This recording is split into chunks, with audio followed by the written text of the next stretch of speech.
Bonjour à tous et bienvenue dans le Grand JT de l'éducation. Je suis ravie de vous retrouver en cette rentrée avec un été qui se termine comme il a commencé, en pleine incertitude politique.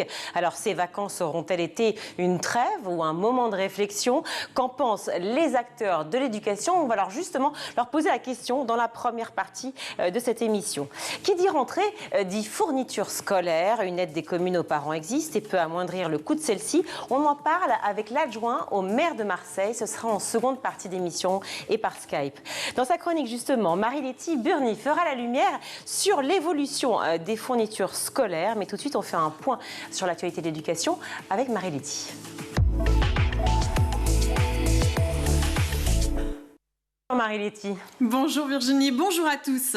L'actualité de ce lundi 2 septembre tourne évidemment autour de cette rentrée scolaire 2024. Une grande majorité des 12 millions d'élèves ont repris le chemin de l'école aujourd'hui. Une rentrée très particulière puisque la ministre de l'Éducation nationale, Nicole Belloubet, ministre démissionnaire, confirme gérer les affaires courantes. Nos confrères de France Inter la recevaient ce matin. Je suis à ma tâche depuis plusieurs jours, plusieurs semaines bien sûr, mais plusieurs jours pour préparer cette rentrée scolaire. Les services de l'éducation nationale travaillent, les services académiques aussi, et nous devons aujourd'hui accueillir nos 12 millions d'élèves. C'est quelque chose qui est incontournable, donc nous sommes là. La grande question avant de rentrer dans les détails des différentes annonces et changements, est-ce qu'il y aura comme promis des professeurs devant chaque classe? C'est d'ailleurs une promesse que le président Emmanuel Macron lui-même avait faite à l'été 2023.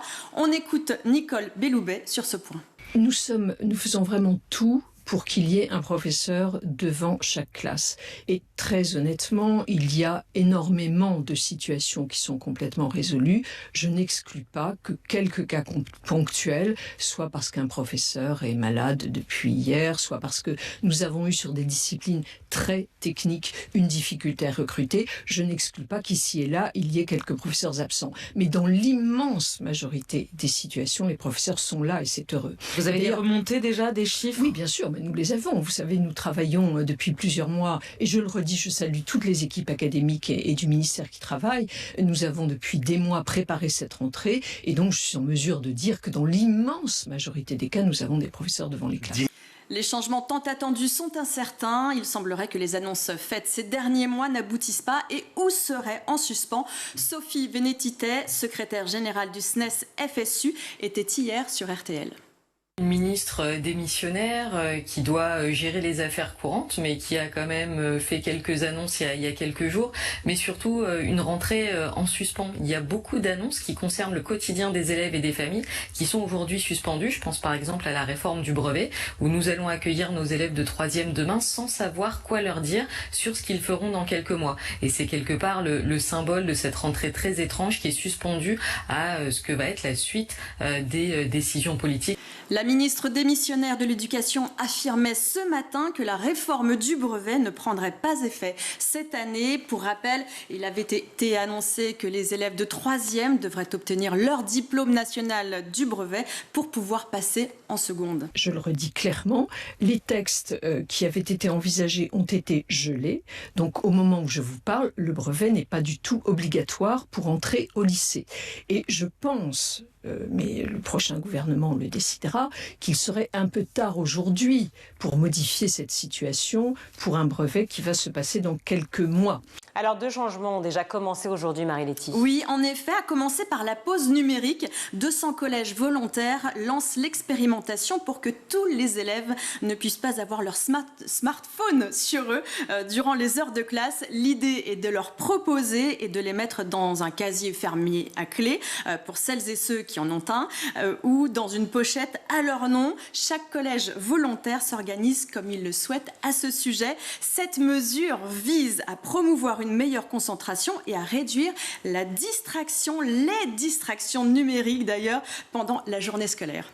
Alors, autre changement très attendu et effectivement en expérimentation, c'est l'arrivée du port de l'uniforme. L'objectif est de renforcer la cohésion entre les élèves et d'améliorer le climat scolaire. À l'issue de son évaluation, si les résultats sont concluants, la tenue sera généralisée en 2026. Qu'en pensent les élèves? Europe 1 est allé poser la question à des élèves de Reims. Je le trouve joli, je me vois bien le porter à l'école. On va pouvoir un peu gagner du temps à ne pas chercher dans le placard des heures et des heures qu'est-ce qu'on va porter. Il y a des gens, ils se moquent de leur habit et là comme ça il n'y a pas de différence. Alors, petite précision, 90 établissements se sont portés volontaires à cette mesure. D'un montant d'environ 200 €, la tenue unique est financée par l'État et les collectivités territoriales. Si besoin, le trousseau des élèves est complété en cours d'année afin évidemment de s'adapter à la croissance des élèves et de remédier à la perte ou à la dégradation involontaire de l'un des vêtements. Autre mesure, c'est le bien-être animal qui va être dispensé, qui est au programme du CP. Et oui, c'est tout nouveau en effet. Dans le cadre du programme d'enseignement moral et civique, les jeunes écoliers aborderont le thème du respect dû aux animaux de compagnie. Donc pas de panique, Virginie. Il ne s'agit pas de récupérer la petite souris toupie pendant un petit week-end par mois ou encore de la garder pendant toutes les vacances à la maison. L'idée est d'aider les élèves à comprendre le respect qui est dû à l'environnement et aux vivants, apprendre la tolérance, la compassion et bien sûr l'empathie. Est-ce que les enfants sont si contents que ça de rentrer à l'école? Avez-vous des informations? Alors ça, oui, effectivement, on se pose tous la question.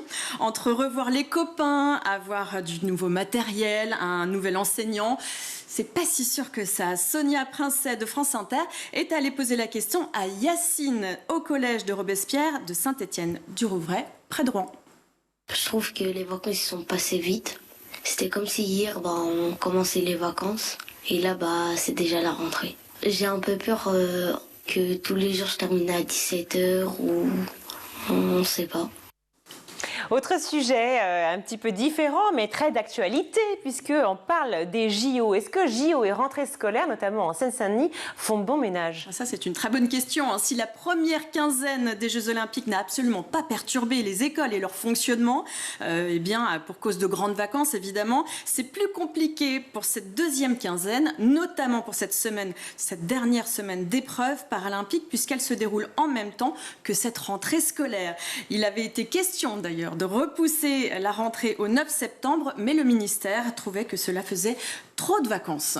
Alors, quelles sont ces écoles où les parents auront du mal à accompagner leurs enfants, notamment en voiture, mais peut-être pas que? Oui, pas que, vous avez raison de le préciser, Virginie, puisque ça concerne aussi les transports. En effet, plusieurs établissements scolaires se situent au cœur des zones rouges, interdites à la circulation et surchargées dans les transports jusqu'au 8 septembre. 131 établissements scolaires franciliens ont vu leur semaine de rentrée aménagée. Les parents doivent partir plus tôt pour être à l'heure, comme si c'était plus simple. L'Académie recommande d'éviter les déplacements entre 8h et 10h. Les établissements des villes de Saint-Denis et de Clichy-sous-Bois profiteront de visites de musées ou encore assister à quelques épreuves paralympiques, ça c'est plutôt sympa. Et une vingtaine d'établissements de Saint-Cyr dans le 78 termineront plus tôt, au lieu de 16h. Retour à la normale dès le lundi 9 septembre. Merci Marie-Letty. Le contexte politique ne doit pas impacter cette rentrée préparée depuis plusieurs mois. Là, voici les mots de la ministre sortante, Nicole Belloubet, face au personnel de l'éducation nationale. C'était la semaine dernière dans son discours de rentrée.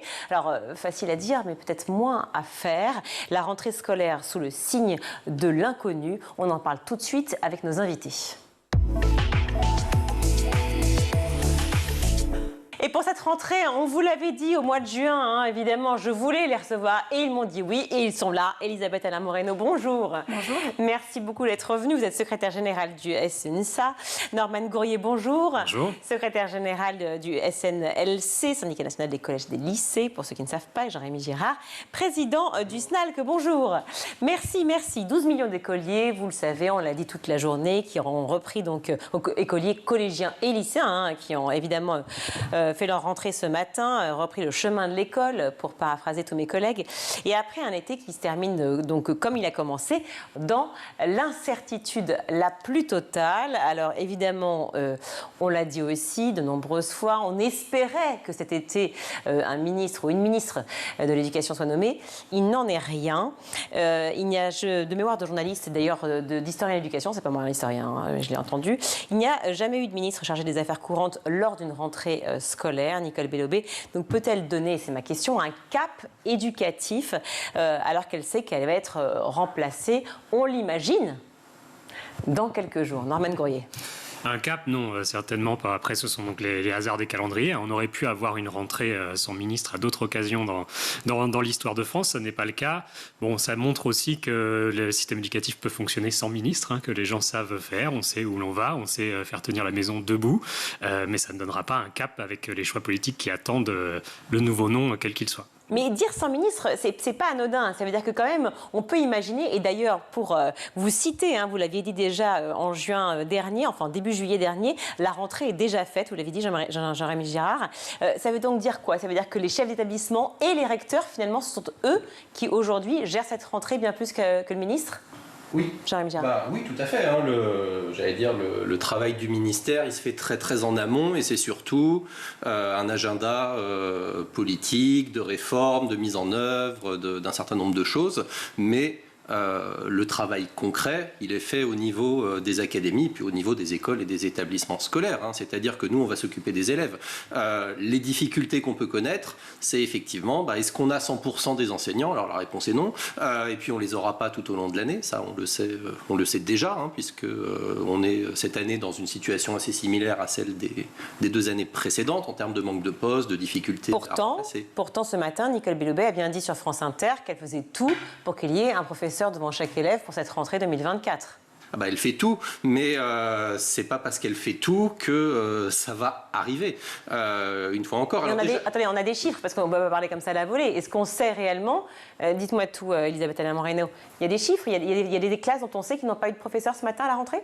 Là, ça c'est sûr et certain. Après, il est tôt pour le quantifier. Ce qu'on peut dire, c'est que ces dernières années, plus la crise de manque de personnel s'est accrue, et plus les ministres ont parlé à chaque fois, à chaque rentrée, que s'il y aurait bien un enseignant devant chaque élève. Donc, s'il y a nécessité à chaque fois de l'affirmer encore plus, c'est parce que justement le doute s'est accentué ces dernières années. Après, au niveau des chiffres, on a quand même l'année dernière plus de 3000 postes qui n'ont pas été pourvus au concours. Ouais. On a eu plus de 3000 démissions, ruptures conventionnelles et demandes de mise en disponibilité, ce qui est un chiffre qui, lui aussi, s'est nettement aggravé ces dernières années. Donc, on a quand même de quoi quantifier le fossé qui se creuse par rapport entre les besoins et la réalité des moyens personnels. Et toute l'année dernière, on était censé justement connaître, on en avait parlé justement en juillet, des mesures pour essayer de redonner de l'attractivité à nos métiers. Cette année, là, n'aura connu aucune mesure, en tout cas efficace, parce que si ce n'est le plan choc des savoirs qui a été plutôt à l'inverse justement des besoins de l'école en matière de personnel, de leur rémunération, de leurs conditions de travail, rien n'a été fait sur toute l'année 2023-2024. Pourquoi prendre la parole ce matin, alors dans ces cas-là, sur une grande station qui est France Inter, pour, en tant que ministre, certes démissionnaire, mais quand même ministre de l'Éducation, en tout cas en charge des affaires courantes, pour dire qu'il y aurait un professeur devant chaque élève, ou en tout cas, sauf cas exceptionnel, mais qu'il faisait tout pour. Pourquoi cette communication? Alors, moi, je trouve ça très étrange, parce que ça fait quand même maintenant 50 jours à peu près que le gouvernement a démissionné. La ministre démissionnaire a quand même fait une conférence de presse de rentrée. Moi, j'avoue que je n'ai pas très bien compris. On n'a pas très bien compris au SNAL en quoi une conférence de presse de rentrée, ça faisait partie des affaires courantes. Il ne nous semblait pas que c'était où elle a visite des écoles, etc. Enfin, on a l'impression que ministre démissionnaire et ministre, c'est à peu près la même chose.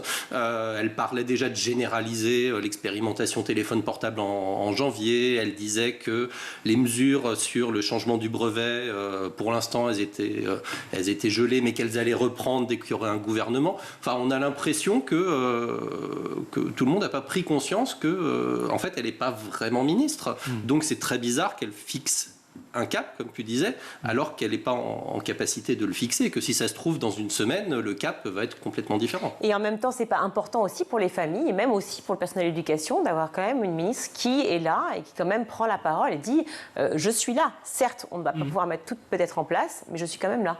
Oui, je pense que c'est la préoccupation principale de l'exécutif, c'est une fébrilité qu'on sent à occuper l'espace médiatique, à montrer qu'il n'y a pas de faiblesse dans le pouvoir, dans les administrations et dans l'activité publique, et que les différents dysfonctionnements qui vont inévitablement surgir là dans les jours de rentrée ne soient pas tout de suite associés au bazar politique ambiant et qu'on ne fasse pas un lien entre un pays qui va vers le désordre parce qu'il n'y a pas de gouvernance à la tête. Et donc, je pense que c'était un peu la stratégie de communication d'occuper ce terrain et d'expliquer que tout va bien. En tout cas, ces dysfonctionnements, vous les imaginez déjà, vous les voyez déjà, et donc une grève est prévue, annoncée le 10 septembre, hein, c'est dans 8 jours. Les mauvaises langues diront que c'est assez fréquent dans l'éducation, enfin quand même, une grève de rentrée comme ça, oui. Pour demander quoi? Alors les grèves de rentrée, c'est toujours particulier parce qu'effectivement, au niveau de l'opinion publique, c'est parfois mal reçu, on fait beaucoup d'amalgames, on a l'impression que les professeurs reprennent le chemin des cours et sont déjà en train de faire grève. C'est l'occasion d'en parler justement. C'est plus de cette manière-là aussi du côté du professorat. Il faut savoir que quand un certain nombre de syndicats se mobilisent pour faire un appel à grève, c'est surtout sur des journées de retraite et qu'il y a un vrai motif derrière. Donc là, il se trouve que c'est par rapport aux évaluations qui vont être généralisées dans le premier degré. On va passer donc à une évaluation CP, CE1 à des évaluations annuelles pour tous les niveaux du CP jusqu'au CM2. Et on a un double discours qui vient. Les professeurs reçoivent donc une injonction à évaluer, à surévaluer, à évaluer en permanence leurs élèves à tous les niveaux. Et puis, une ex-ministre, Mme Belloubet, qui a déclaré récemment que finalement, ce n'était pas une injonction, mais c'était une proposition. Alors que dans les textes, ça ne se présente pas comme ça. On a vraiment l'obligation d'organiser les choses. Et que les professeurs voient plutôt qu'ils perdent leur liberté pédagogique petit à petit. On essaye de remplacer leur savoir-faire, leur capacité qu'ils ont indépendamment à évaluer les besoins de leurs élèves sans avoir recours à des systématismes de contrôle. Vous êtes tous unis, je parle des syndicats, dans cette grève? Alors, pour l'instant, nous, on n'y a pas appelé. On est, en ce moment même où on est en train de se parler, on est en train d'en discuter en intersyndical. Et c'est pas une grève de rentrée de l'éducation nationale. Là, la proposition, j'allais dire, c'est uniquement, là, c'est sur le premier degré, sur le point des évaluations nationales et de la multiplication des évaluations nationales qui sont très, très fortement rejetées par les professeurs des écoles et depuis le début. Donc, s'il y a une grève, une journée de grève, ce sera très spécifiquement là-dessus. C'est pas, c'est pas la grève potée tous légumes où on a mis toutes les revendications et on les présente à la rentrée. Pour l'instant, au SNALC, on n'a pas pris position. Vous précisez effectivement le premier degré parce que si on parle de ces évaluations, il y a aussi un second degré. Il semblerait que celle de la 5e et de la 3e soit facultative, ce qui est annoncé dans le discours de Nicole Belloubet. Oui, elles ne sont pas obligatoires, effectivement, contrairement. Donc, c'est pour ça que c'est presque un non-sujet, je vais dire, parce qu'après, chaque équipe s'en emparera si elle juge indispensable et pertinent de s'en emparer, ce qu'on aurait souhaité aussi pour le premier degré.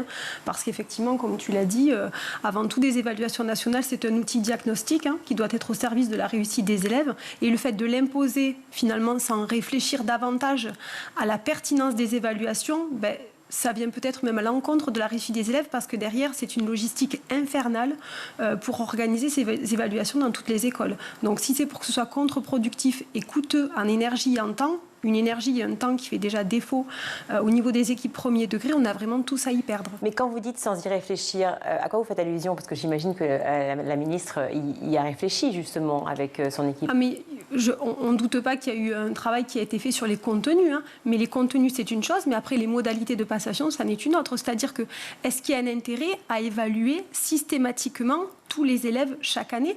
Parce que d'abord, ça se prépare de faire passer des évaluations. Après, il y a le temps de passation. Et derrière, il y a l'exploitation des résultats. Donc, si on passe finalement plusieurs mois mobilisés sur ces évaluations, sans avoir le temps derrière de se dire comment est-ce qu'on va adapter son enseignement, sa pédagogie, au diagnostic qu'on a pu poser, en fait, on passe d'une évaluation à une autre évaluation, ça qu'au milieu, on ne peut plus avoir des actes d'enseignement qui soient adaptés aux besoins de chaque élève, des besoins qui sont en plus chaque fois très différents. On parle de la pause numérique, effectivement, vous l'avez évoqué. Ça a été annoncé dans le discours de rentrée. On a reparlé effectivement ce matin avec une expérimentation dans 200 collèges. Je crois que ce ne sont que des collèges, pas les lycées, oui. Voilà. Avant d'être généralisé pour janvier 2025. Ça veut dire quoi concrètement? Les casiers, les téléphones dans les sacs, qui va payer les casiers, comment on fait? L'argent sort d'où? Alors, l'argent sort soit des collectivités locales, soit de l'établissement lui-même. C'est pas l'État qui finance, ça a été clairement dit, l'État ne met pas d'argent. Donc, l'État propose une expérimentation et envisage sa généralisation sans avoir le pouvoir politique de le faire. Une fois encore, on le rappelle, parce qu'en janvier, on ne sait pas très bien ce qui va se passer. Mais effectivement, les moyens concrets, c'est les moyens de l'établissement où de la collectivité locale, donc du département, pour les collèges, qui a peut-être autre chose à faire que d'acheter des casiers en urgence à la rentrée. En soi, nous, on n'est pas contre au SNALC sur le fait, enfin le téléphone portable, c'est un vrai souci. Je crois que ça doit faire la 4e fois qu'on l'interdit, à peu près au collège. Oui, parce que c'est pas tout nouveau, c'est ça date de 2019, non, voilà. Ou 2018, c'est ça? Donc oui, c'était Blanquer, c'était Jean-Michel Voilà, Blanquer. c'est Jean-Michel Blanquer. Là, ça n'a jamais été appliqué. Là, c'est une modalité différente. Si, en fait, c'est appliqué, mais c'est compliqué de vérifier, d'être derrière chaque élève, de vérifier qu'il est bien éteint au fond du sac et, voilà. Et on repart dans la poche. Voilà, on repart sur les modalités, Norman Goyer. Là, on est sur un systématisme, mais dans tous les cas, la généralisation en janvier 2025, c'est beaucoup trop tôt. Je ne vois pas comment, en 4 mois, on peut aller évaluer l'impact positif de ces mesures sur ce que l'on espère améliorer via cette mesure qui est une lutte contre le harcèlement scolaire, notamment la forme de cyberharcèlement. Ce sont des processus longs dont on ne verra les effets qu'à long terme. S'il doit y avoir une expérimentation, pourquoi pas, mais elle doit s'étendre sur 1 année, 2 ans peut-être, avant de pouvoir en tirer des conclusions à l'échelle d'un pays, surtout au niveau du budget qui va devoir être nécessaire pour mettre en place des structures correctes. Nicole Belloubet, quand même, s'est positionnée aussi sur le choc des savoirs. J'aimerais votre réaction par rapport aux différentes prises de parole sur ce sujet. Parce que non seulement c'est confus pour les parents, ça on l'imagine bien, pour les enfants, mais surtout pour vous, le personnel de l'éducation, et aussi pour tous ceux qui ne comprennent pas forcément ce qui se passe dans l'éducation et qui se disent, mais enfin, un coup c'est oui, un coup c'est non. C'est la principale source d'injustice dans cette rentrée qu'on constate, puisque d'un établissement à l'autre, la situation est extrêmement variable par rapport au choc des savoirs, et notamment à la mise en place des groupes de besoins qui font partie du choc des savoirs. On a des établissements qui avaient un peu on va dire, imaginer qu'il y aurait un retrait ou un recul du gouvernement, donc qui était allé un peu à reculons dans la mesure où on avait des équipes qui étaient très mobilisées contre le déploiement de ces groupes, qui avaient essayé de trouver des stratégies d'évitement qui se trouvent confirmées là, puisque finalement, effectivement, le pouvoir politique cède un peu du terrain sur la question. Et on a dans des cas extrêmes, des établissements qui ne vont même pas mettre en place quelque chose qui ressemble de loin à des groupes de besoins et qui pourtant ont reçu des moyens supplémentaires pour fonctionner et vont les utiliser d'une autre manière. Et puis à l'inverse, on a des établissements qui ont pris très au pied de la lettre les consignes qui sont tombées d'en haut, qui ont constitué toute l'organisation très très tôt, peut-être parce que dans l'été, il y a un changement de direction, donc il n'y a pas de possibilité pour le chef qui arrive à la rentrée de tout rechanger, parce que tout d'un coup, il reçoit du rectorat un vent inverse, et qui vont donc appliquer à la lettre des choses telles qu'elles étaient plutôt esquissées en mars-avril, et où là, on a détruit toute l'organisation des classes de l'établissement. Les professeurs n'ont plus leur salle pour enseigner, parce qu'il n'y a pas assez de salles pour occuper les divisions.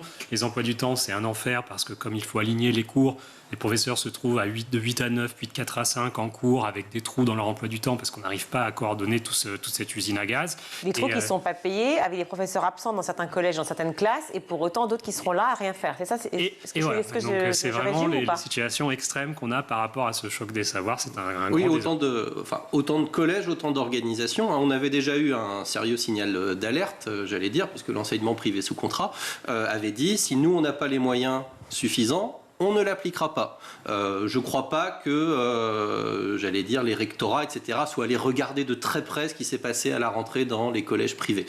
Donc, partant de là, à un moment, les collèges publics peuvent aussi se dire, de toute façon, puisque le privé, lui, fait bien ce qu'il veut, et qu'on n'a plus de pouvoir politique pour nous l'imposer si fort que ça, eh bien, on va essayer de trouver les solutions qui sont les meilleures pour les élèves, c'est-à-dire souvent faire des demi-groupes, faire des heures de soutien, et pas forcément aligner ces heures de français et de maths sur tous les niveaux de 6e, 5e, sur toutes les heures de toute la semaine, et s'échanger les élèves toutes les 4 semaines, tel que ça avait été pensé par la ministre. Enfin, c'est déstructurant au possible, ça. Ça vous paraît incohérent de dire que si on n'a pas les moyens de le faire, on ne le fait pas, quitte à ne pas déstabiliser? Ah non, nous, ça nous paraît cohérent de ne pas le faire si on n'a pas les moyens de le faire. Très clairement, c'est ce qu'on a toujours dit au SNALC, et d'ailleurs, nous, on avait transmis au chef d'établissement et aux professeurs un document disant que le texte réglementaire était lui-même tellement mal écrit et tellement flou qu'en fait on pouvait à peu près faire ce qu'on voulait si on lisait le texte de telle ou telle façon. Nous, on pense que ça va s'effilocher, se dissoudre au fur et à mesure, comme beaucoup de réformes comme ça, surtout en plus quand il n'y a pas de pouvoir politique derrière pour les maintenir. Et qu'on va voir très vite dans les établissements que, comme on n'a pas les personnels, comme on n'a pas les heures suffisantes, comme en plus on a créé des tensions entre équipes, on a pris des heures d'anglais pour fabriquer des heures de français par exemple, ou des dédoublements en sciences pour fabriquer des heures de maths, eh bien c'est quand même assez probable que très vite on arrête. Le brevet Ça aussi, c'est un autre sujet, un sujet important. Elisabeth Moreno. Justement, dans le plan choc des savoirs, il y a les deux éléments qui témoignent un peu du flottement de rentrée que ressentent aussi les familles, comme vous l'avez dit. Il y a à la fois, l'absence des moyens, le manque de moyens tel qu'on vient de le décrire, qui met en difficulté les équipes. Et moi, je partage. L'histoire des réformes nous l'ont prouvé. C'est-à-dire qu'une réforme, s'il n'y a pas les moyens adéquats derrière, elle est vouée à disparaître et surtout, elle met en désorganisation toutes les équipes.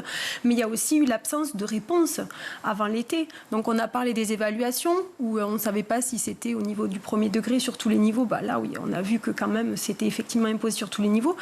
Et le brevet, c'est quand même à la rentrée qu'on a appris par les mots de la ministre que ce serait une mise en place pour l'année 2025.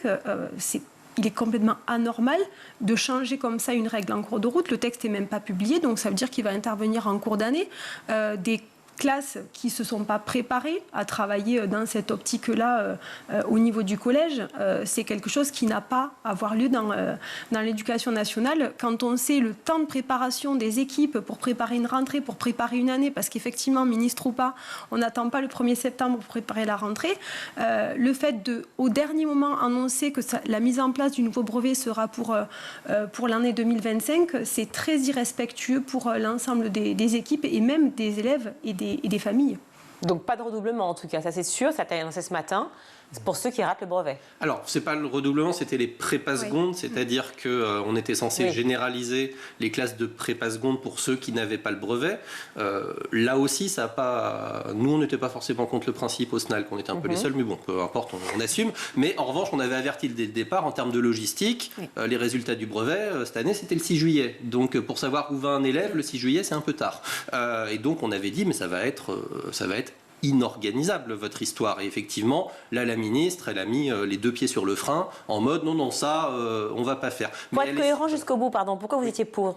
Alors, nous, on est plutôt pour les années, ce qu'on appelle les années de propédeutique, c'est-à-dire des élèves qui vont avoir énormément de difficultés en seconde, les collègues le voient. Nous, on ne trouvait pas inintéressant d'avoir une classe pour les préparer à la seconde, mais pareil, dans des conditions qui n'était absolument pas garantie, parce que si c'est pour mettre 34 élèves qui n'ont pas le brevet dans la même classe de prépa seconde, je peux vous dire déjà que ça va pas marcher. Mais pourquoi prépa seconde et pas un redoublement de troisième, pardon ? Alors ça se passait au lycée, nous on trouvait plus intéressant que ce soit les professeurs de lycée qui préparent à la classe de seconde, parce que effectivement, c'est eux qui allaient pouvoir assurer la continuité. Enfin, de toute façon, ça ne va pas avoir lieu, puisque là, très clairement, c'est pas là. En revanche, que la ministre dise le brevet 2025, là, le brevet qui va arriver là, va changer, enfin, pardon, je le redis, elle n'en a pas la compétence politique aujourd'hui, elle n'en a pas la compétence décisionnaire, peu importe où est le texte, on va avoir un ou une ministre de l'Éducation nationale un jour, si cette personne ne veut pas publier les textes ne seront pas publiés, donc nous pour l'instant on leur dit, le brevet ça change pas. Mais d'ailleurs c'est ce qu'elle dit, elle dit c'est gelé, les annonces ont été gelées,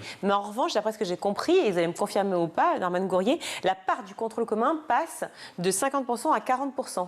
Oui, parce que lors des premières lignes du choc des savoirs, on espérait même que ça puisse être mis en place assez rapidement, ça ne s'est pas fait, parce que c'est plus un choc des savoirs, c'est un saupoudrage délayé dans le temps de savoir. Donc normalement, ça c'est le genre de mesure qui pourrait être mise en place dans le bilan, dans la manière de comptabiliser les points sur le brevet l'an prochain. Mais comme le dit mon collègue du SNAL, que rien n'empêche le successeur de Mme Belloubet de dire le contraire et de proposer en une circulaire quelque chose de complètement différent. Ce matin, on a parlé de l'uniforme. Il y a toujours un petit retour de l'uniforme avec des enfants qui disent « Mais si, c'est super d'avoir une cravate et un petit costume ». D'autres qui disent « Non, je n'en veux pas, surtout pas ». Les parents qui sont paniqués. Ceux qui proposent effectivement le fait que la collectivité ou l'établissement prennent en charge donc, le prix, le coût de cet uniforme. Et puis les autres. Alors un petit point là-dessus rapide, mais bon quand même, ça a été une annonce. Alors on en parle. Alors justement, je trouve que le fait que la ministre à sa conférence de presse ait donné le très très faible chiffre de communes qui va expérimenter l'uniforme montre à quel point c'est un échec. 90 non, je ne sais plus. J'ai noté, donc, mais je l'ai par rapport au souhait de Gabriel Attal, il y a encore un an, il avait parlé d'uniforme comme quand même l'une des mesures importantes pour restaurer l'autorité, pour retrouver justement, pour réduire les inégalités, alors qu'on voit bien à quel point c'est tout le contraire. On peut, je pense, acter largement l'échec de cette mesure, qui n'est même pas une mesure, qui reste une expérimentation avec aussi des communes qui avaient fait le choix il y a quelques mois de le tester. Et puis après, réaction des familles, réaction aussi des équipes enseignantes, rétropédalage. Et la réalité, c'est qu'on a une fois de plus mis la lumière sur un élément mineur de la scolarité et détourner le regard de tout le monde des vraies priorités de l'école, parce que c'est absolument pas avec une tenue que l'on va pouvoir aider les élèves et en particulier les plus fragiles. Surtout combattre l'inégalité et la mixité scolaire, parce que c'est quand même le sujet. Oui, alors l'uniforme, ça reste assez symbolique de ce point de vue-là. C'est-à-dire que, par exemple, on ne vous achète pas les chaussures. Donc on va pouvoir retrouver les inégalités de vêtements dans d'autres endroits que le polo ou le blazer ou ce qu'on a choisi. Il faut voir que cette expérimentation, elle est financée sur deniers publics. Ce n'est pas les familles qui payent. C'est-à-dire que si on commence à imaginer une généralisation de la chose, ça va coûter un argent absolument monstrueux. Donc, c'est pas réalisable de financer tout ça avec les deniers de l'État. Donc là, on est vraiment sur quelque chose. Nous, l'uniforme, j'allais dire, c'est pas la préoccupation numéro 1. Ça existe, par exemple, en Martinique, la tenue d'établissement depuis pas mal de temps. Sûr. Ça pose pas de soucis particuliers, mais ça n'a pas changé non plus l'Académie de Martinique de ce point de vue-là. Mais voilà, là, c'est vraiment de l'occupationnel, c'est vraiment de la com politique. On a parlé énormément de ça. Finalement, on a effectivement 90 endroits où ça va se faire. On est incapable d'évaluer l'impact, de toute façon, on le sait déjà. Non, c'est le principe d'une expérimentation en même temps. C'est le principe d'une expérimentation éducation nationale, c'est qu'on n'évalue jamais. Voilà, ça c'est toujours la grande spécialité de notre ministère. Ça y est, dès le départ, c'est la rentrée, hop, il est là, Jean-Yves Girard. Non, mais bon, c'est vrai que c'est une notion très importante, on parle de budget. D'ailleurs, vous l'avez signifié tous les trois en juillet, donc il y a 2 mois. Effectivement, là, ministre, effectivement, ou pas, Belloubet ou pas, un autre ou pas, peu importe la couleur politique, eh bien ce sera le budget 2024 de toute façon. Non ? Oui, c'est ça. La plupart du temps, si on veut que des réformes puissent être appliquées, il faut déjà qu'il y ait un budget. Pour qu'il y ait un budget, il faut que l'enveloppe préalable soit déjà validée et passe 1 an avant, puisqu'un an en amont, il faut faire passer les enveloppes. Et donc là, l'ex-gouvernement a fait passer des projets, même s'ils sont modifiables, il y a déjà des balises qui sont données. Puis surtout, il y a des signaux. On sait bien que Bercy est en recherche d'économies très très fortes, et va demander à tous les ministères de faire des efforts.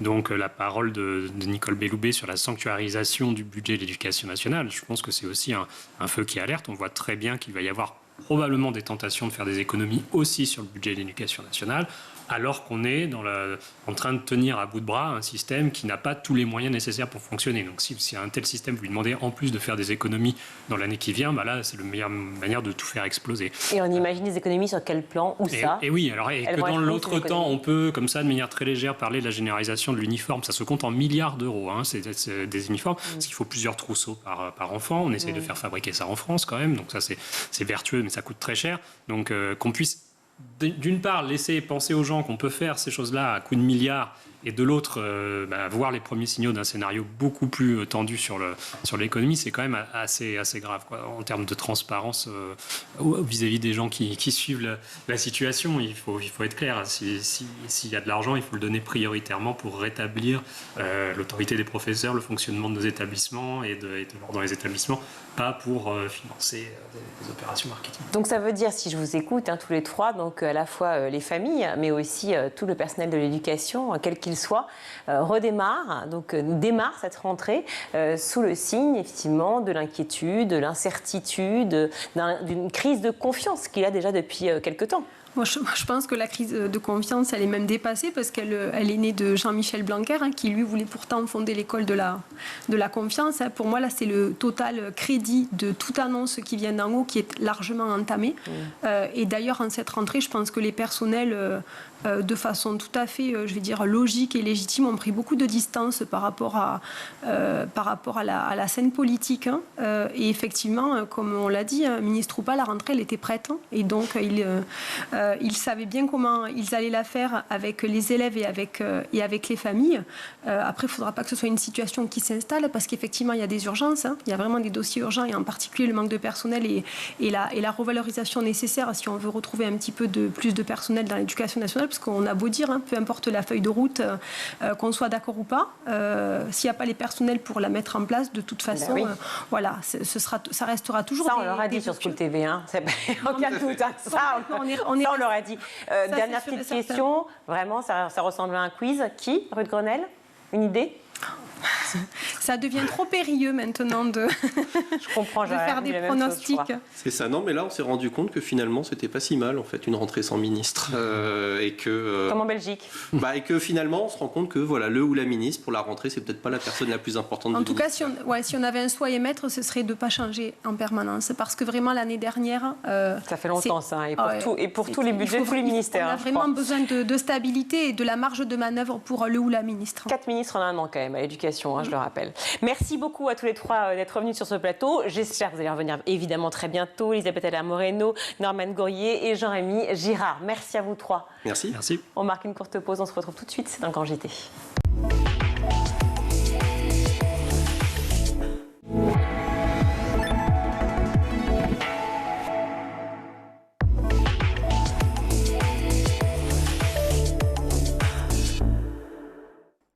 De retour dans le Grand JT, je suis ravie d'accueillir Pierre Huguet. Bonjour.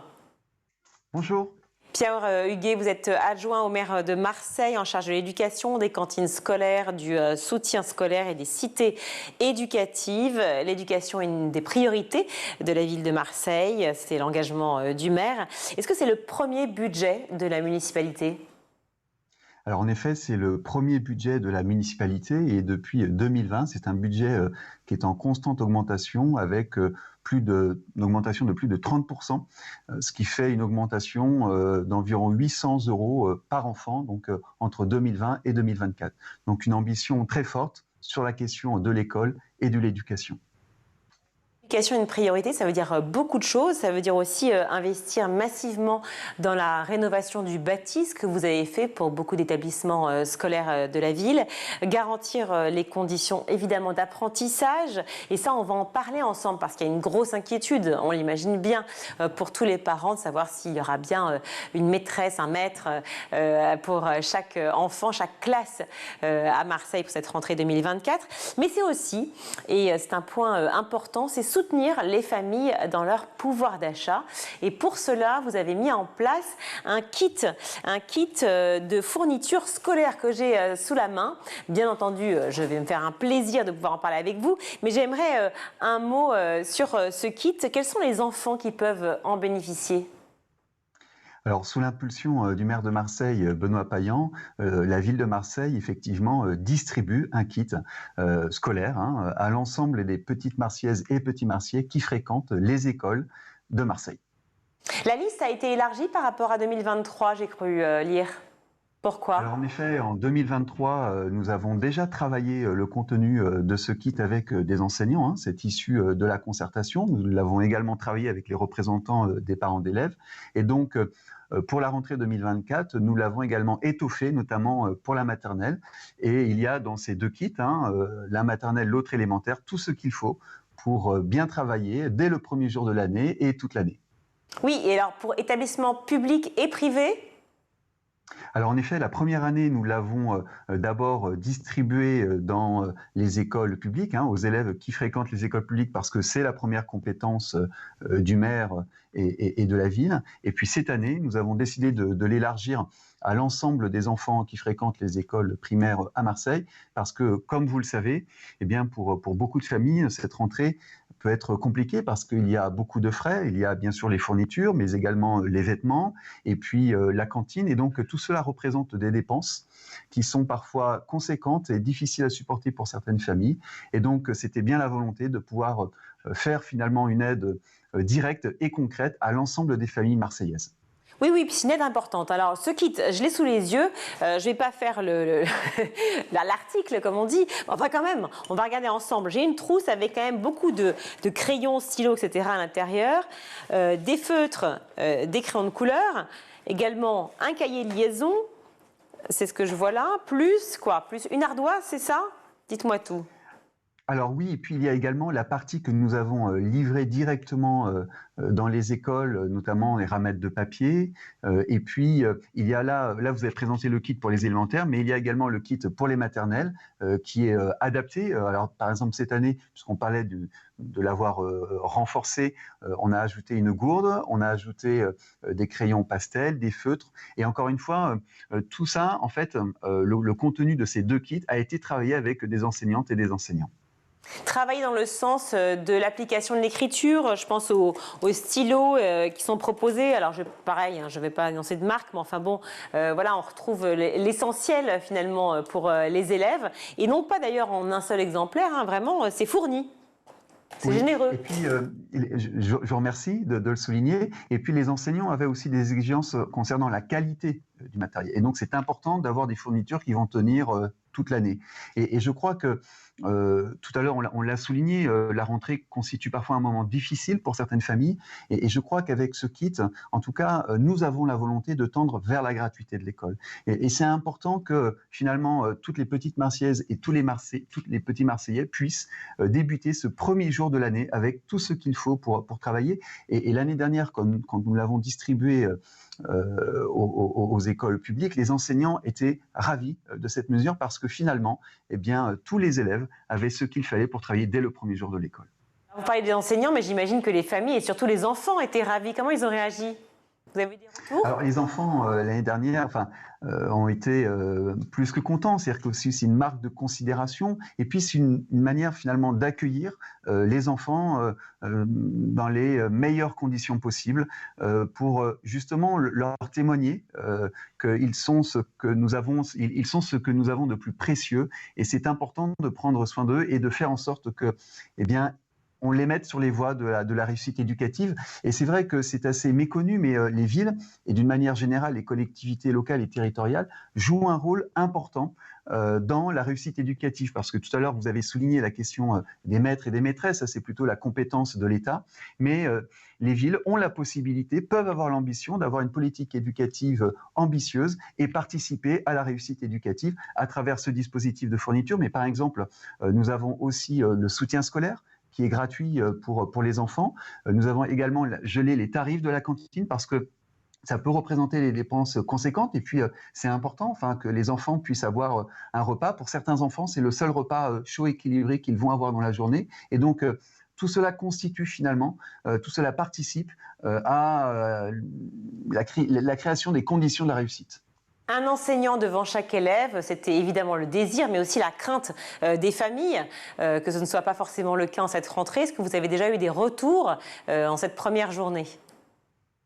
Alors à Marseille, a priori, tous les enfants ont eu une maîtresse et un maître devant eux ce matin, mais comme je vous le rappelais tout à l'heure, ça c'est plutôt la compétence de l'État. Et en tout cas, il revient à la ville de Marseille aussi de pouvoir préparer au mieux cet accueil. Et je tiens ici à remercier l'ensemble du personnel municipal qui s'est mobilisé, qui se mobilise depuis plusieurs semaines, plusieurs mois, pour justement garantir ces bonnes conditions d'accueil. On salue tous les Marseillais, évidemment, qui nous regardent. Merci mille fois, Pierre Huguet, d'avoir été avec nous sur le Grand JT.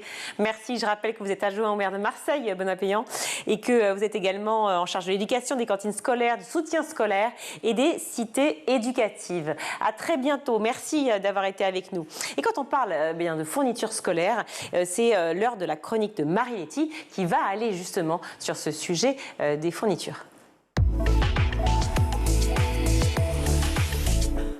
On en parlait à l'instant, on va continuer à parler des fournitures scolaires en cette rentrée, mais surtout avec Marie Letty. Alors c'est la lumière sur l'histoire des fournitures scolaires. Oui, mine de rien, et oui, je fais des petites blagues dès la rentrée. Les fournitures scolaires nous apprennent beaucoup sur les différentes périodes de l'histoire. Nous sommes allés à l'école et à quelle génération eh bien, on appartient. Mais plutôt que de vous faire une longue chronique sur ce sujet, eh bien, je vous propose de vous faire un quiz. Et oui, dès la rentrée, une petite interro en histoire. Allez, c'est parti. On commence avec une photo d'une page de La Redoute. Regardez à quoi elle ressemble. On y découvre un cartable, ou plusieurs cartables d'ailleurs, en cuir ou en vinyle. Et je vous lis le descriptif. Équipé de bandoulières réglables, il se porte sur le dos sans blesser, c'est précisé. Idéal pour partir en classe à bicyclette ou tout simplement les mains bien au chaud dans les poches. Alors, d'après vous, à quelle époque a été publiée cette page ? Alors, je ne sais pas, mais sans blesser, ça me fait rire, parce qu'à mon avis, ça devait déjà peser un âne mort, enfin 15 ou 20 kilos déjà, avec le sac seul, avec ce cuir véritable à l'époque.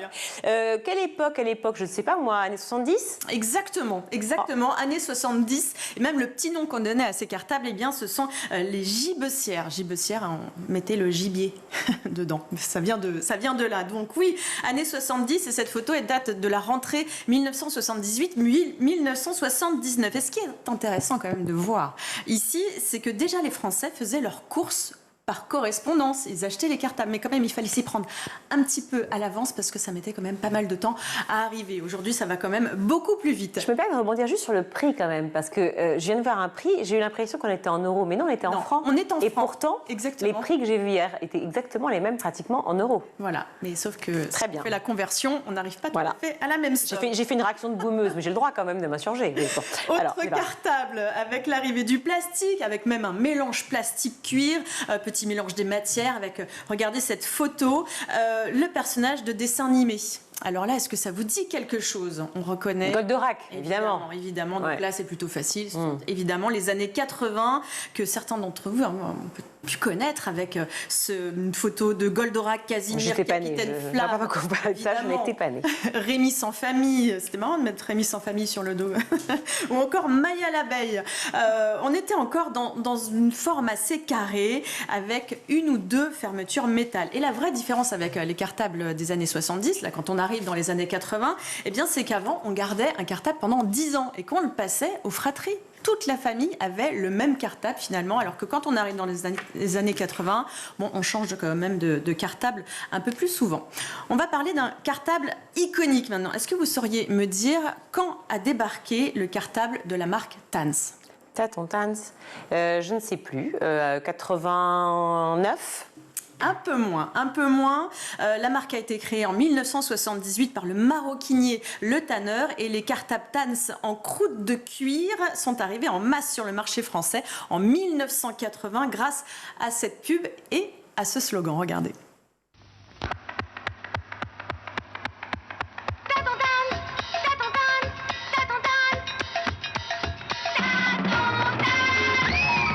Des cartables, des fausses dessins sur les sacs en croûte de cuir de toutes les couleurs. Alors à l'époque, quand on avait un Tans, eh bien c'est qu'on était un enfant de bonne famille, une famille assez aisée, car ils étaient assez chers quand même, on peut le dire. Et ces cartables ont connu un immense succès jusque dans la fin des années 80.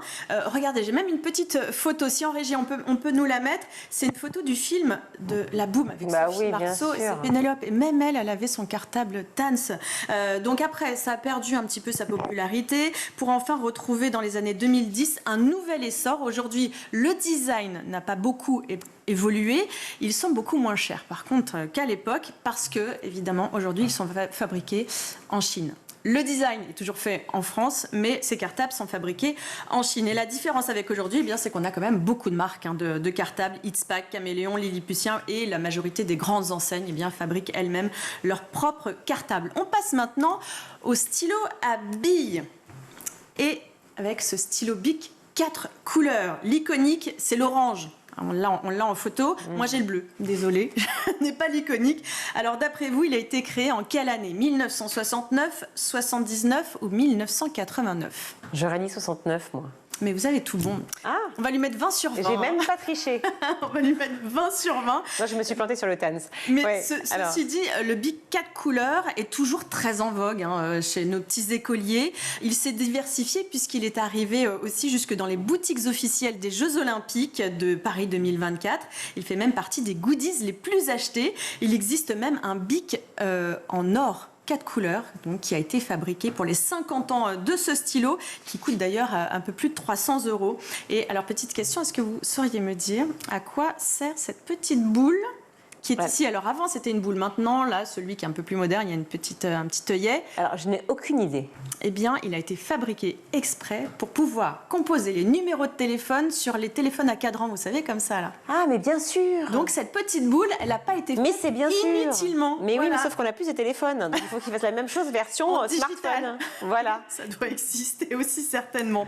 Et bien évidemment, la grande tendance aujourd'hui, c'est l'éco-responsabilité et avec les produits deuxième main, les produits recyclés. Et d'ailleurs, BIC propose de recycler toutes vos fournitures scolaires en plastique, telles que les stylos toutes marques, que ce soit Pilote, Waterman, Parker, les feutres, les règles. Et savez-vous ce que deviennent ces objets qu'on a tendance quand même à jeter dans les poubelles ménagères?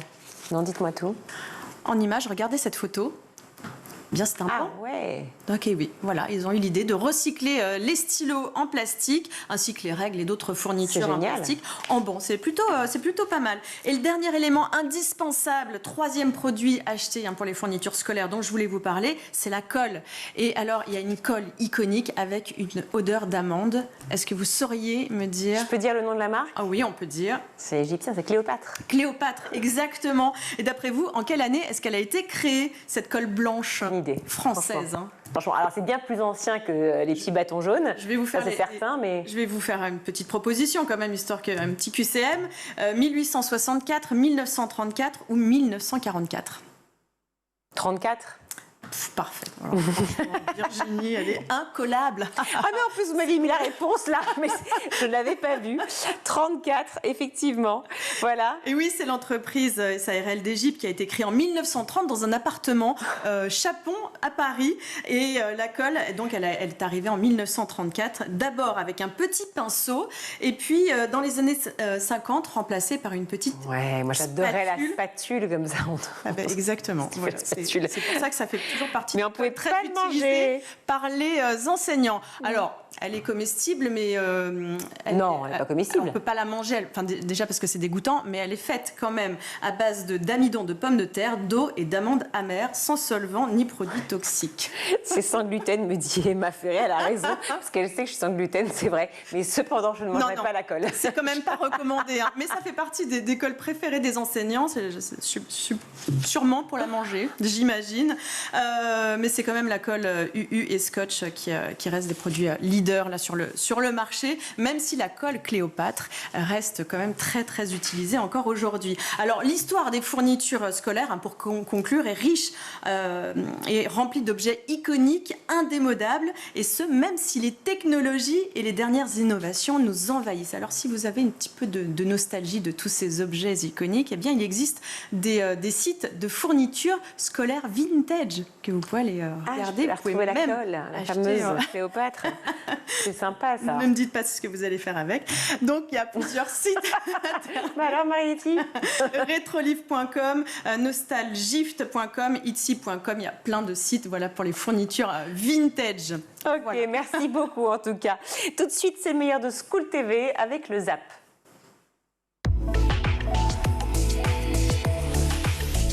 Et à quel moment vous avez réalisé que le sport pouvait être un échappatoire ?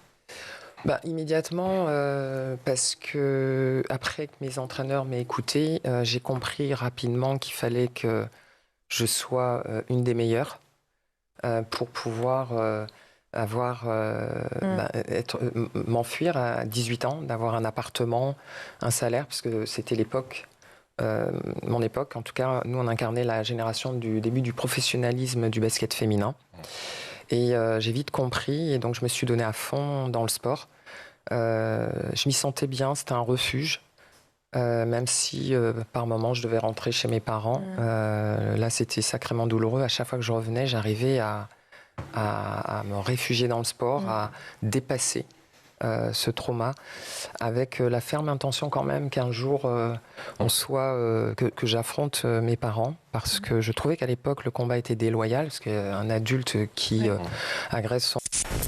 Yannick, je voulais parler aussi avec vous d'un autre enjeu, il faut qu'on le dise, on ne va pas se le cacher, qui agite les headtech en ce moment sans doute. La situation politique, le manque de directives claires de la part d'un ministre, quand ministre il y aura 6 ministres il y a quant à l'éducation numérique.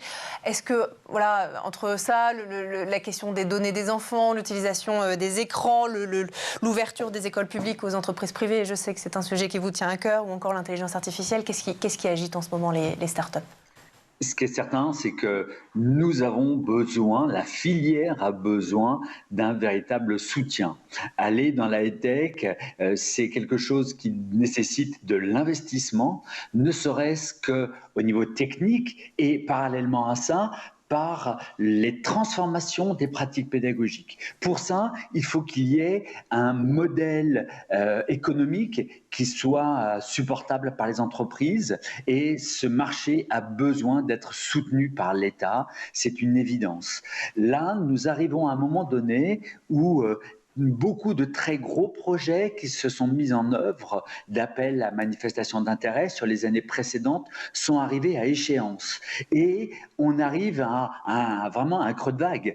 Et nous appelons vraiment le soutien de l'État pour poursuivre cet investissement afin de développer la souveraineté des usages des outils technologiques mis à disposition dans l'éducation et l'enseignement supérieur.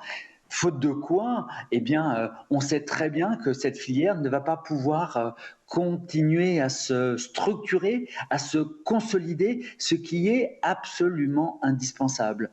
Et il y a par exemple dans les tuyaux depuis 2 ans quelque chose sur lequel nous travaillons avec nos interlocuteurs de l'État, qui est le compte ressources, pour que les enseignants puissent avoir à disposition un volant financier qui leur permette de faire le choix des outils et de ne plus avoir à le payer de leur poche, tel que c'est pour beaucoup aujourd'hui. Et ce principe a été acquis, mais il n'y a toujours pas les budgets, il n'y a toujours pas les moyens de mise en œuvre. Et ça, c'est une attente très très forte de la part de la filière. Et très vite, c'est encore le cas aujourd'hui. D'où ça vient, on ne saura jamais, même si on peut analyser, on peut en parler pendant des heures, il y a des pistes, mais on ne sait toujours pas. Et ce qui est important, c'est ce qu'on en fait. Un papa sportif, ancien footballeur professionnel, qui arrivait du Cameroun et qui a joué à Rouen à l'époque, c'était en 57 par là, quand Rouen était en Ligue 1. Et ensuite, il a rencontré ma mère, une Française, née en France. Et puis voilà, et sont nés 4 garçons et une fille. Voilà. J'ai été en fait éduquée de la même façon que mes frères, garçons, ouais. Voilà, comme les garçons, pas genrés, etc. Et puis j'étais peut-être la plus proche de mon père, et son amour a évolué de manière déviante quand j'ai eu 14 ans, quand j'ai intégré l'INSEP, où là j'étais super heureuse d'intégrer l'INSEP, et un peu plus loin dans... Pardon, c'était une première, non? C'est la première promotion sport-études. Hein. Ouais, première promotion sport-études, c'était en 1976. Ouais. J'avais 14 ans et demi. Et donc, en fait, je suis super heureuse. Et puis, un peu plus tard, dans la même année, j'ai vécu l'enfer. Enfin, ma vie a vraiment changé. Et elle a basculé, est devenue cauchemardesque. L'enfer, dévastatrice, enfin voilà, ça a explosé complètement à l'intérieur de moi. Et là, donc j'ai dû me relever à chaque fois et combattre un père que je ne reconnaissais plus, avec une mère indifférente dès que je l'ai aussitôt informé, en fait. Ouais. Tout comme beaucoup d'adultes autour de moi dans ma famille qui étaient restés indifférents. Et ça a nourri en moi une grosse colère envers les adultes qui étaient pour moi censés défendre et protéger les enfants. Et là, j'ai plutôt vu des adultes qui m'étouffaient dans mon silence, comme d'ailleurs ça se fait souvent dans les familles. Et deuxième chose que je ne comprenais pas, c'est que moi, je demandais à ce qu'on me sorte de là, et on préserver l'agresseur sous prétexte de préserver la famille. Yannick, je voulais parler aussi avec vous d'un autre enjeu, il faut qu'on le dise, on ne va pas se le cacher, qui agite les EdTech en ce moment sans doute. La situation politique, le manque de directives claires de la part d'un ministre, quand ministre il y aura 6 ministres il y a quant à l'éducation numérique.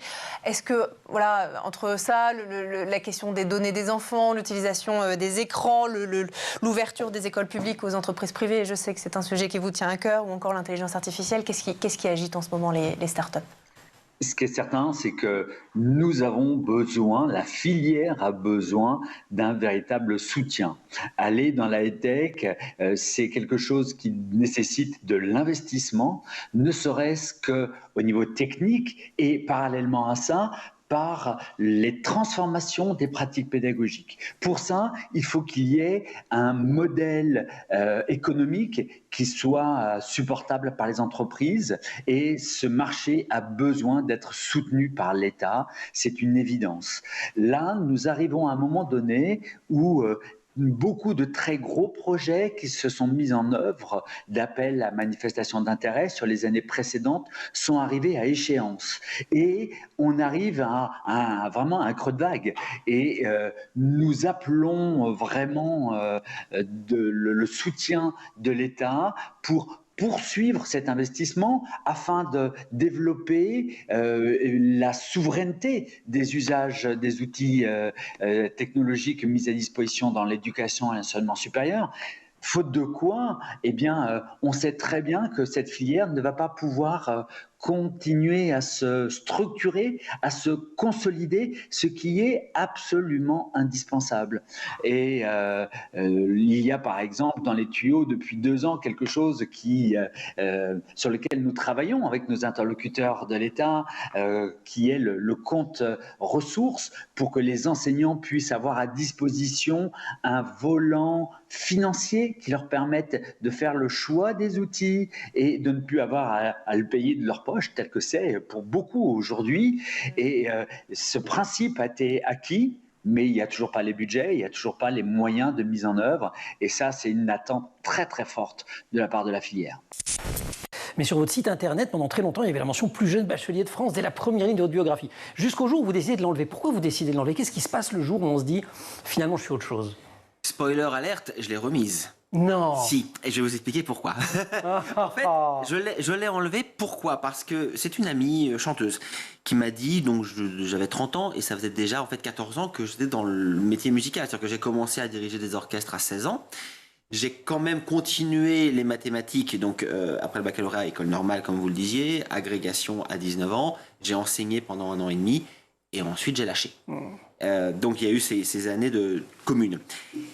Il fallait que je justifie. Donc en fait, en disant plus jeune bachelier de France, c'est une manière de dire oui, j'ai 20 ans, j'ai 25 ans, mais je peux diriger des orchestres, je suis légitime. Et puis un jour, une amie m'a dit, t'as pas besoin de ça pour être légitime, c'est ton travail musical. Que tu sois bon en maths, on s'en fiche. En tant que chef d'orchestre, tu seras bon parce que tu es un bon chef d'orchestre. Surtout qu'en musique, j'allais dire, la valeur n'attend point le nombre des années. Enfin, des jeunes musiciens ou des enfants prodiges, c'est une catégorie plus fréquente quand même. Complètement. Le management du chef d'orchestre, c'est quelque chose de plus difficile et de plus rare parce que finalement, le talent, il va aussi se mélanger avec une intelligence émotionnelle, une intelligence managériale qui est complexe. Mais là encore, c'est un problème de légitimité. C'est-à-dire que quand j'ai fait des maths et de la musique, les 2 disciplines pendant très longtemps à haut niveau, on nous dit toujours, quand on fait plusieurs choses, c'est qu'on est un peu mauvais dans chaque, on ne peut pas être excellent dans tous les domaines. Donc j'ai enlevé parce que je ne voulais pas être défini comme l'enfant précoce ou l'enfant surdoué, parce qu'en plus il y a enfant là-dedans, ça veut dire quoi? Être adulte précoce, ça ne veut rien dire. Adulte surdoué, ça ne veut rien dire non plus. Et je l'ai remis il y a 5-6 ans. Mais ça, pour après, c'est du marketing. C'est-à-dire qu'en fait, maintenant que j'ai fait mes preuves sans avoir besoin de ça, on peut le redire. Le rajouter, c'est le petit côté, ça vend, et là, c'est le produit, Samuel, qui devient intéressant. Voilà pour le ZAP, c'est la fin de cette édition. Merci à vous tous de nous avoir suivis. Merci beaucoup à toute l'équipe. À la réalisation, aujourd'hui, c'est Théo Boscar, au son Saïd Mamou, au maquillage Laure Audemont, Laura Girard et Mafer à la rédaction. Je suis tellement contente de les retrouver pour cette rentrée, ainsi que vous, Marie-Letty-Burny, ravie de votre présence sur le Grand JT. C'était votre première. Donc Petite nouvelle élève, oui. Félicitations. Merci d'être avec nous dans cette équipe. On se retrouve demain, même heure. Ciao.